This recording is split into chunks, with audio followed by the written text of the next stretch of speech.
Good afternoon, fellow ruminators. Welcome back to another session, Rumination with Andrew. Thank you so much for joining as we are about to discuss a very important topical matter. And this afternoon, we are going to look at Trump's war on Jamaica and the Caribbean in general, his tariffs that he is actually imposing on the Caribbean, and also the fact that Jamaican and Caribbean citizens can be deported to third countries if Trump decides to deport them, if they have committed a crime or have been alleged to have committed a crime. Because when they say that you have committed a crime, it doesn't mean that you are guilty. It just means that you have been alleged.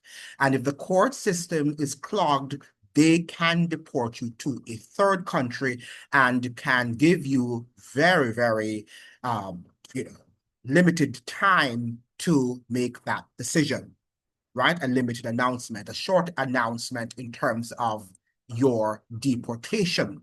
Okay. And for those of you who are green card holders or you are also naturalized citizen, the same can happen. Trump's America is also working on laws in which I don't think it has yet been passed in Congress for naturalized citizens, but you too can be stripped of your nationality. You can be denationalized in the United States. So before, if you read the history of, immigration in the United States, before Bill Clinton, Americans did not deport green card holders. That's permanent residents. They would not. But he implemented laws during the crime bill that deported them. And they can be deported from that time onward. Now, Trump is fast forward to 2025, and Trump is now creating laws that can denationalize naturalized citizens. So if you are a naturalized citizen of the United States, you are also of no escape, right? You can be deported and also can be deported to a third country. It's very important that you keep abreast of the laws that are happening and that are being passed so quickly and rapidly in US Congress. But let's start out with AP News. Trump to deport, or to put rather, tariffs of over 10% on smaller nations, including those in Africa and the Caribbean. So those of you who are living in Africa and the Caribbean, you ought to be aware of what is happening. President Donald Trump reporters Tuesday that President Donald Trump told reporters, I beg your pardon, Tuesday that he plans to place tariffs of over 10% on smaller countries, including nations in Africa and the Caribbean. We'll probably set one tariff for all of them, Trump said, adding that it could be a little over 10% tariff on goods from at least 100 nations. Commerce Secretary Howard Lutnick interjected rather, that the nations with goods being taxed at these rates would be in Africa and the Caribbean, places that generally do relatively modest levels of trade with the US and would be relatively insignificant for addressing Trump's goal of reducing trade imbalances with the rest of the world.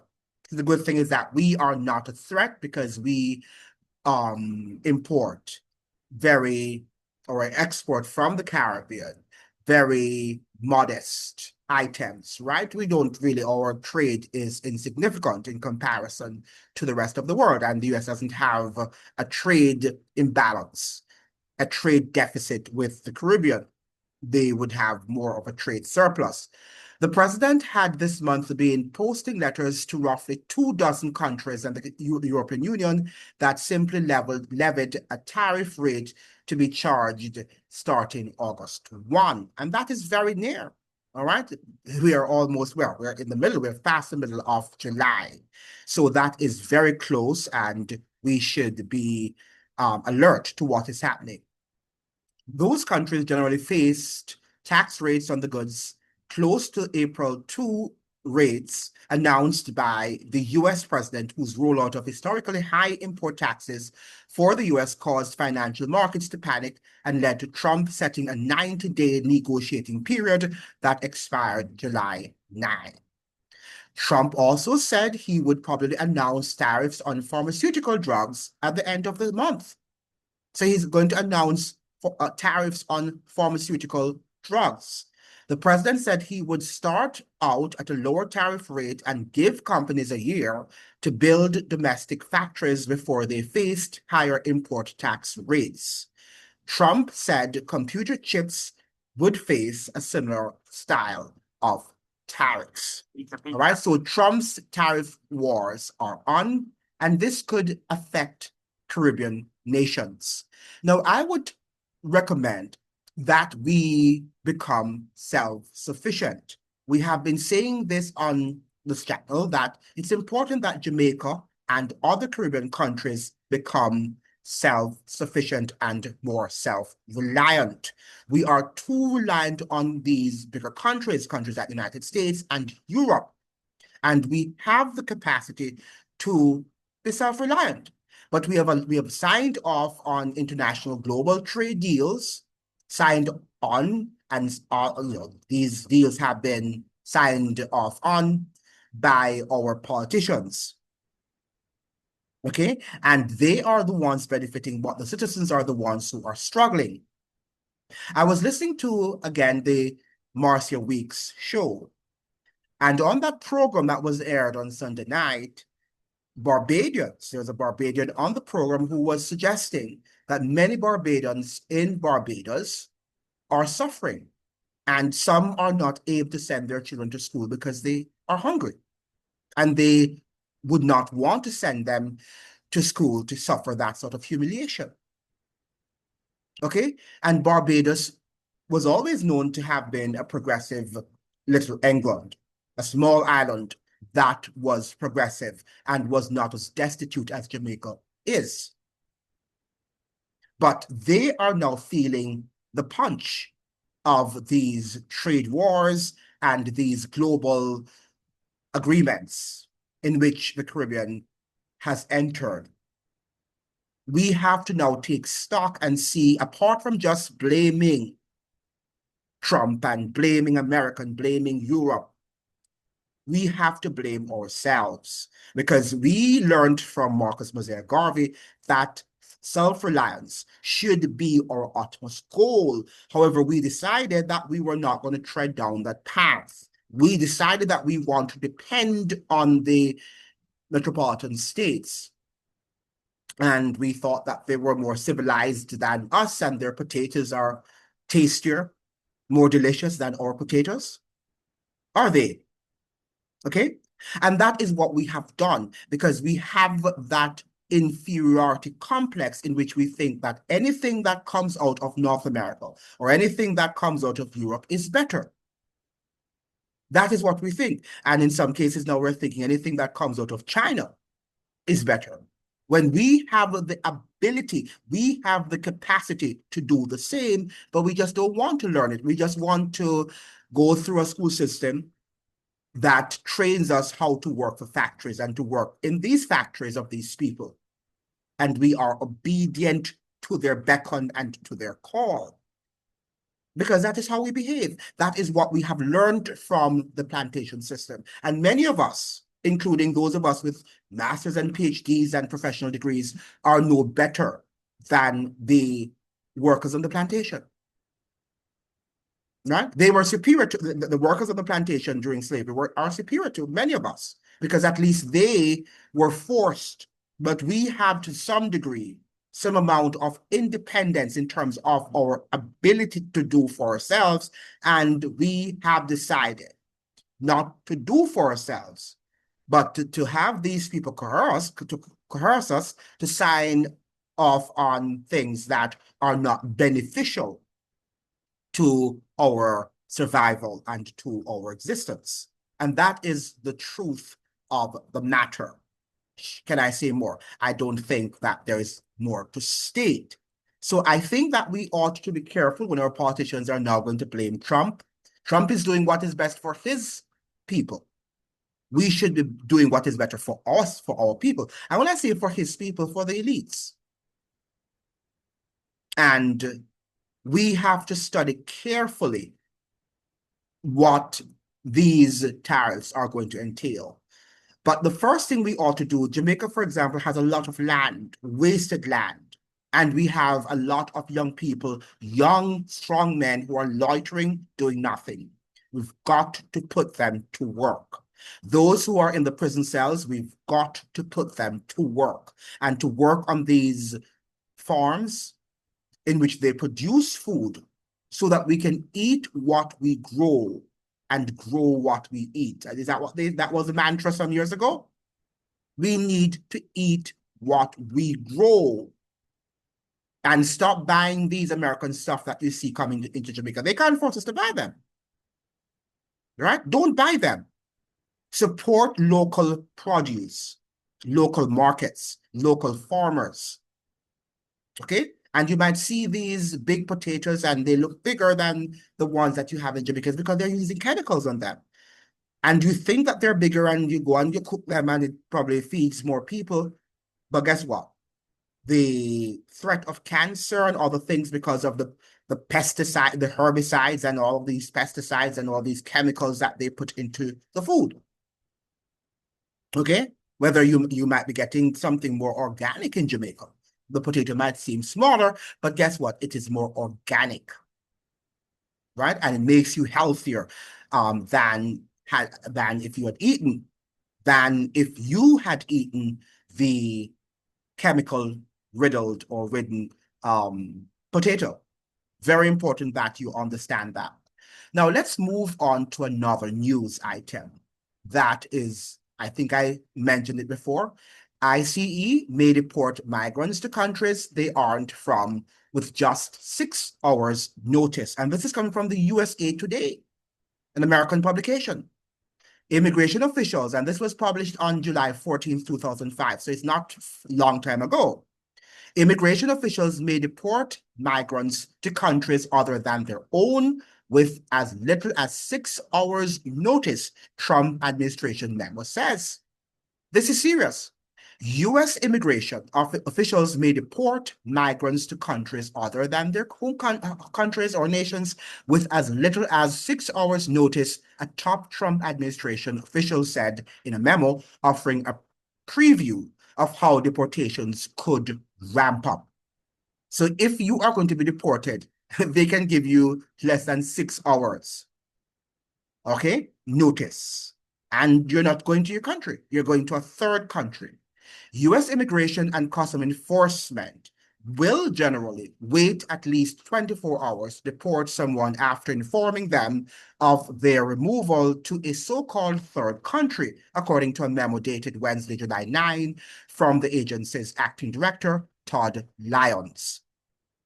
ICE could remove them, however, to a so-called third country with as little as 6 hours notice in exigent circumstances, said the memo, as long as the person has been provided the chance to speak with an attorney. The memo states that migrants could be sent to nations that have pledged not to persecute or torture them without the need for further procedures. The new ICE policy suggests President Donald Trump's administration could move quickly to send migrants to countries around the world. So this is the new face of the United States. Now, this is not the first it is happening. It has happened under previous presidents, including Joseph Biden, and you learned that. The Supreme Court in June lifted a lower court's order limiting such deportations without a screening for fear of persecution in the destination country. Following the High Court's ruling and a subsequent order from the justices, the Trump administration sent 8 migrants from Cuba, Laos, Mexico, Myanmar, Sudan, and Vietnam to war-torn South Sudan. The administration recently pressed officials from 5 African nations, Liberia, Senegal, Guinea-Bissau, Mauritania, and Gabon, to accept deportees from elsewhere, Reuters reported. So the Trump administration is also pressuring governments to accept citizens who are not their own. Okay? When we talk about this lamb-like beast called the United States of America. The Bible is serious. That is speaking like a beast from day one. Because when we look at what happened during slavery, this lamb-like beast, I should say, has always been speaking like a dragon, but it will grow, it will increase in intensity as we approach the time of the end. And we're seeing where the United States is speaking fully like a dragon. She's shedding her lamb-like attributes, her lamb-like characteristics. And you've got to see it. It's right there in broad daylight for you to see that this is not the democratic country that you thought you were living in. Okay? And many of you think that you're living in this great America. And you like to see the high-rise buildings and whatever, even though the nation is collapsing and its own citizens have realized that the United States has deteriorated in every capacity, in its physical infrastructure, in its legal infrastructure, in its political infrastructure. It has decayed and has been decaying for years. Okay? There is a Chinese citizen who is also an American citizen who has been living in America for years now, for decades, I think, she said. And when she left China, China really was a poor country, right? A poor country without any major infrastructure. And now she goes back frequently and she's saying that the New York is like an average Chinese city because it's not as modern as the most modern Chinese city. It is not. It has deteriorated. It has deteriorated because of the wars that the United States has been waging. And all of these tariffs that she's trying to impose on us, the Caribbean, it is because of the wars that she is waging. And she will have to tax you to death to be able to finance such wars. And these are things that we must understand, but we have not yet understood. We think that this is a Trump war, and I've styled it such because that is what you understand. That is what you understand. If the truth is told here, it's just like, oh, whatever. Okay? When the sensational news is given to you, that is what you're going to click on. That is what you understand. That is what you're jiving with because you like to hear lies. You like to hear sensationalist news. And that is what has to be given to you. Sad, but it is true because you can't think for yourselves. So that is what is happening to the Washington Post first reported the new IC memo. The administration argues that the third country deportations help swiftly remove migrants who should not be in the United States, including those with criminal convictions. Advocates have criticized the deportations as dangerous and cruel, since people could be sent to countries where they could face violence, have no ties, and do not speak the language. So you can be sent to a country in which you have no ties, that might be violent, and one in which you do not speak the language. And your government can't do anything. Right? Your government can't do anything because maybe the US would have informed your government that they can't take you there. So you see Andrew Holness, you might see the Kamala Caesar or Mia Motley saying that they will welcome their citizens back. Well, if they send them to a third country, we hope that they'll be able to vouch on your behalf if they're ever informed that you're there. Got to wake up and smell the coffee. Trina Realmuto, a lawyer for a group of migrants pursuing a class action lawsuit against such rapid third country deportations at the National Immigration Litigation Alliance, said the policy falls for short of providing the statutory and due process protections that the law requires. Third country deportations have been done in the past. Listen to this, because you think this is a Trump law. Okay, but they set the stage. The Obamas and the Clintons and the Bidens set the stage for Trump. And Trump is just building on that grand foundation that they've built for him. Third country deportations have been done in the past, but the tool could be more frequently used as Trump tries to ramp up deportations to record levels. Listen to this. During Trump's 2017 to 2021 presidency, his administration deported small numbers of people from El Salvador and Honduras to Guatemala. So from two countries, El Salvador and Honduras, he deported these citizens to Guatemala. Former President Joseph Biden's Democratic administration, and those of you who praise the virtues of the Democratic Party and that they would have been better, listen to what this article is saying. Former President Joe Biden's Democratic administration struck a deal with Mexico to take thousands of migrants from Cuba, Haiti, Nicaragua, and Venezuela, since it was difficult to deport migrants to those nations. The question we should be asking ourselves, what are they doing there? And under whose jurisdiction? And under what condition are they working? In what condition are they forced to work under?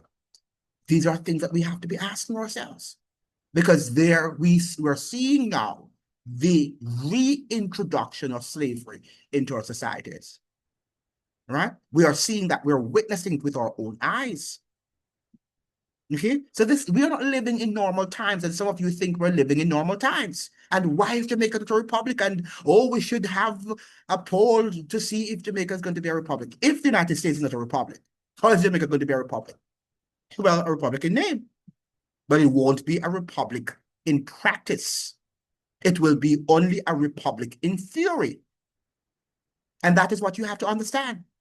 Many of you who are clamoring and thinking that Jamaica is going to become a republic, look at Barbados. The Barbadians who have some amount of intelligence and understand that Mia Mottley forced the Barbadians into this Republican status, Republican state, without a constitution. The Barbadian Republic is without a constitution, which means literally that Mia Mottley is ruling by decree. Because one should be ruled and be governed and be checked by the principles outlined in the nation's constitution. That is what we have to understand. But Miss Mia Mottley in Barbados, having coerced the country to have entered into a Republican state, a Republican status, and to have that status and to say that Barbados is free just because Barbados is a Republican state. It's free because it's only in name. But when you look at what she is doing and the laws that she is imposing on the populace, people are clamoring for freedom. They're rising up and they're saying enough is enough. When are Jamaicans going to open up their eyes to understand that enough is enough? I don't know. I think that we are just lagging behind because of our lack of education and sophistication, right? And all of these podcasts down there telling you this and the PNP is corrupt and the JLP is this and the JLP is that. The JLP and the PNP are not going to be able to help us now. We, the people, have to rise up and come up with solutions because they are a part of the system. The new ICE memo was filed as evidence in a lawsuit over the wrongful deportation of Maryland resident Kilmar Abrego Garcia to El Salvador. So we see where the Democratic Party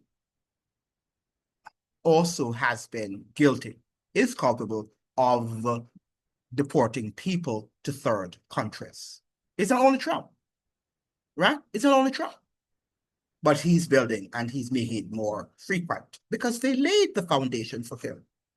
They've given him the weapon. They have given him the armaments, the political armament, the legal armament, the economic armament, and he's using them at his disposal.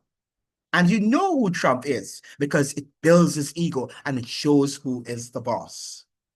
And as the United States, as the Bible says, the prophetic word of God says, that this lamb-like beast of Revelation 13, go and read it every day, is going to cause the entire world to wander after the beast. I was talking to Fred Corbin last night, and we trying to invite him on the program again to speak about some of these important matters, these important geopolitical matters. And he mentioned that, he could talk about the multipolar world.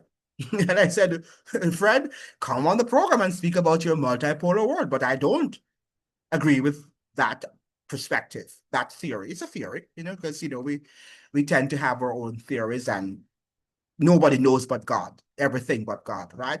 But from the evidence that we have garnered, we've always lived in a multipolar world, right? Because we've always had successive reigning powers, fighting for victory and for supremacy, right? And that is what we've had all over the years. When Europe was in power, those 10 divided kingdoms, the Portuguese and the Spanish and the British and, and the Germans and the French, they're all fighting for world dominance and supremacy. But there was always one that remained standing. When we had the French and the English eventually, and the French died during their French Revolution, the British stood, and the British stood until after World War II. And the Americans have taken over. So we've always had reigning global powers. But which one is the predominant, the dominant, especially within the time of the Roman Empire under which we live, are the ones who have the mightiest army. And when Britain was ruler of the sea, of the Navy, we know that she was the one who was the reigning superpower. And nobody could contest her. Would they challenge her? Absolutely. They would challenge her, but often they would lose. Eventually, she succumbed to her bruises, right? And her injuries. The United States is now the reigning power. You have China, you have Russia, but look at what is happening to Russia right now. And look at how the United States is using the NATO and European countries to crush any dissenting voice against US hegemony. So it's not only US that is fighting to maintain her hegemony, but she has also spatterings of the divided Rome, those 10 toes that the Bible told us about. Divided Rome. All of these European states, Western European states, I should say, not European states, but Western European states who are on the side of the US. Now, they're not always in agreement, but they have one goal, and it's to maintain that Roman superiority. We must look at also the Vatican and what influence the Vatican is waging in the world, and how the Vatican, even China, is controlled by her.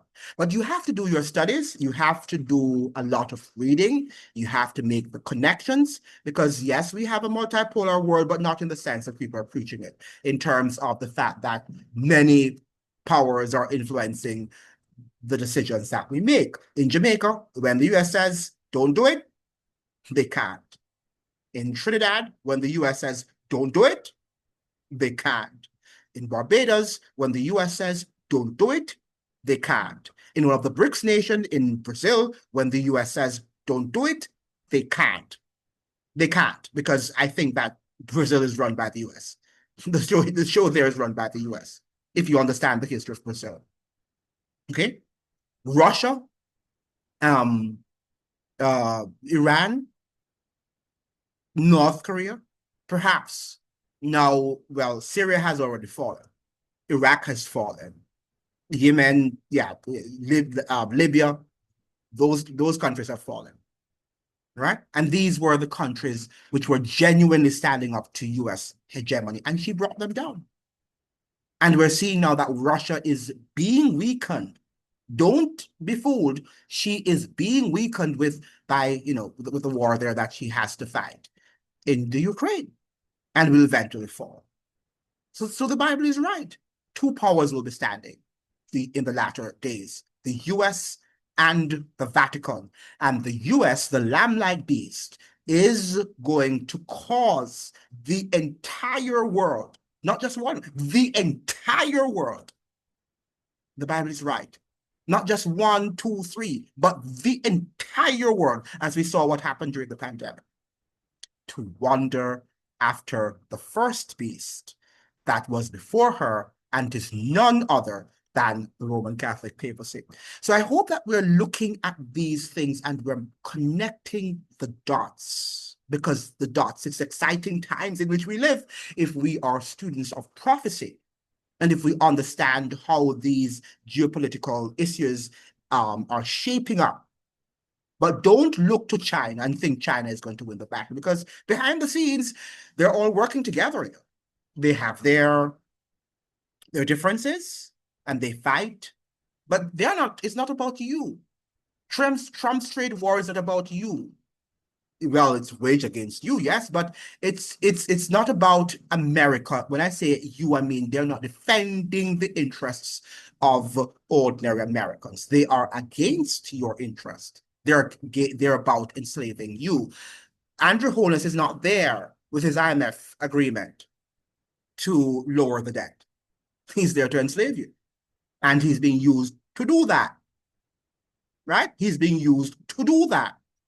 The mere Motleys, as the Barbadians are seeing, when this debt swap situation, they're swapping debt for debt. So she's waging a war on the population. Andrew Holness is waging a war on the population, or Mark Golding if he comes into power.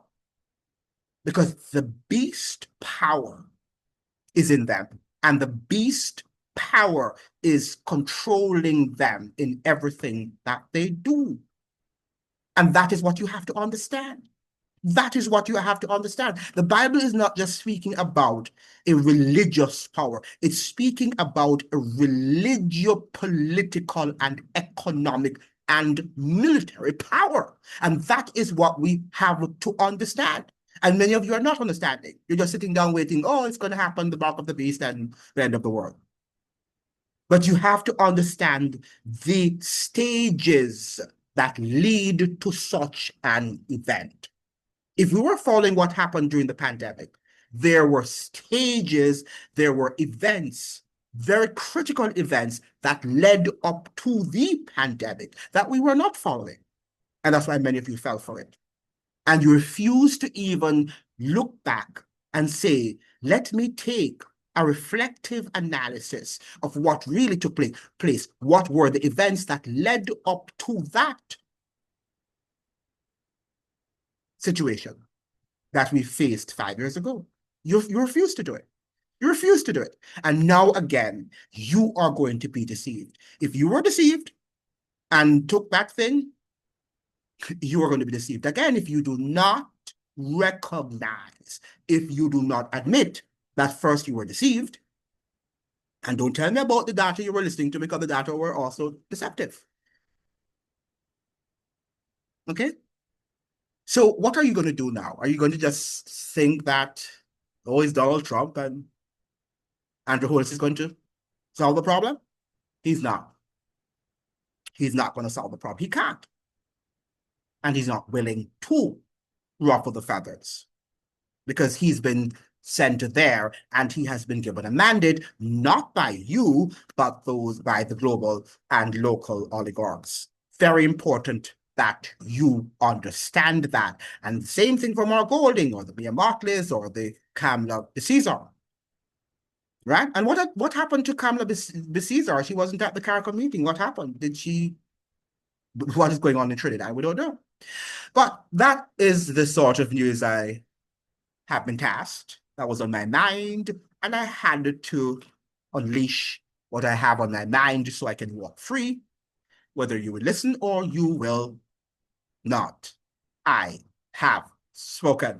Thank you so much for joining. I hope that you'd like, share, and subscribe. Remember to subscribe to the channel so the channel can grow and that we can be able to disseminate truth and critical analysis in Jamaica, throughout the world, and the Caribbean at large. See you in another one. Remember, now those who are willing to make their contributions, I will leave in my description my PayPal account address, which is Andy_Tucker_450. I did leave out the 450 yesterday, but I put it in the description, so the 450 was there. So it's Andy, ANDE _Tucker_450 450 at hotmail.com. See you in another one. Hasta luego.